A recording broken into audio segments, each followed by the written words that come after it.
ನನ್ನಪ್ಪನಲ್ಲವಾ ಅಯ್ಯಪ್ಪನಲ್ಲವಾ ನೀನೆಂದು ನನ್ನವಾ ಮೂಲೋಕ ಬಾಂಧವ.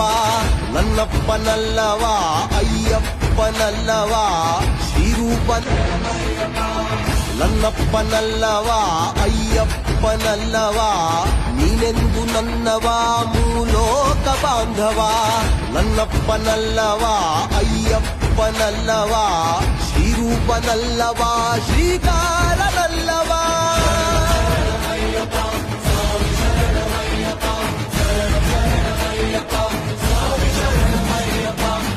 ಆಪತ್ತು ಬಂದರೆ ಅಯ್ಯಪ್ಪ ಅಂದರೆ ಎನ್ನಪ್ಪ ಎನ್ನುತ್ತಾ ನೀ ಬಂದು ನಿಲ್ಲುವೆ. ನಂಬೋರ ಪಾಲಿಗೆ ನೊಂದೋರ ಬಾಳಿಗೆ ಆಧಾರವಾಗುತ್ತಾ ನೀ ಬಂದು ಕಾಯುವೆ.